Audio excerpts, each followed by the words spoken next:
আসসালামু আলাইকুম প্রিয় দর্শকবৃন্দ, আজকে কথা হবে সাইর ভাইয়ের মৃত্যু নিয়ে, রহস্যর বিষয় নিয়ে। সেই রাঙ্গুনিয়ার সাইর ভাই ওমান প্রবাসী আসলে মর্মান্তিক দুর্ঘটনা বা রহস্যজনক। অনেকজনে অনেক রকম বলতেছে, নিজের চোখে দেখি নাই।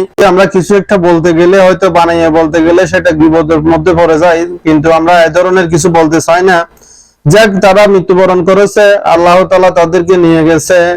কি কারণে এমন হয়েছে, কি রহস্য, নাকি তাদের জন্য তাদের সাথে ষড়যন্ত্র করা হয়েছে, নাকি তাদের হায়াত এতটুকু পর্যন্ত ছিল, আসলে আল্লাহ তাআলা খুব ভালো করে জানে। বা রাঙ্গুনিয়ার তারা ওমান সাইড বাই প্রবাসী এক ঘরেরই, সারা দেশের মানুষ এখন খুব দুঃখ প্রকাশ করতেছে আসলে।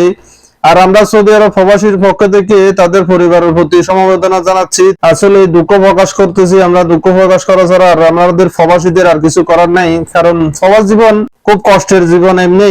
কারণ তাছাড়া যদি কোনো একজন আপনজন বা কোনো একজন পরিচিত যদি অকালে হারিয়ে যায়, তাহলে সেটা হয় আরো দ্বিগুণ কষ্টদায়ক। সেই জন্য প্রবাসীদের পক্ষ থেকে তাদের পরিবারের প্রতি সমবেদনা জানাচ্ছি, দুঃখ প্রকাশ করতেছি। আর ওমানে অনেকে অনেক রকম বলতেছে তারা আর মৃত্যুর কারণ, কেউ বলতেছে তাদের সাথে ষড়যন্ত্র করা হয়েছে, রহস্যজনক মৃত্যু, কেউ বলতেছে এসির কারণে। আসলেই তাদের পোস্টমর্টম রিপোর্টে ডাক্তারে যেটা রিপোর্ট দিছে, রিপোর্টে বলতেছে গাড়ির গ্যাসের কারণেই তারা 4 জন মৃত্যুবরণ করেছে। কিন্তু খালতো ভাই, বন্ধু বান্ধব ওখানে যারা আছে তারা বলতেছে এটা এক ধরনের রহস্যজনক, তাদের সাথে কেউ শত্রুতা করেছে এরকম বলতেছে। আর আরেকজন বলতেছে তার আপন মামা এই সৌদি আরব থেকে বলতেছে একজন পাকিস্তানি তাদেরকে ষড়যন্ত্র করে মেরে ফেলেছে। সে পাকিস্তানের সাথে নাকি সবকিছু শেয়ার করতো। তারা স্যারো ভাই, তারা যে বাড়ি যাবে, তারা যে স্বর্ণ চাঁদি কিনেছিল বা 10,000 করেছিল, তাদের যে ব্যবসা বাণিজ্য আছে, গাড়ি ঘোড়া আছে, সবকিছু তারা সবসময় শেয়ার করতো। হয়তো লোভে পড়ে তাদেরকে এইভাবে খানার ভিতরে বীজ দিয়ে মেরে ফেলেছে। তাদের ব্যবসা বাণিজ্য বুক করার জন্য, তাদের স্বর্ণ কাপড় যা মালামাল কিনছিল দেশে যাওয়ার জন্য, সবকিছু লুট করার জন্য।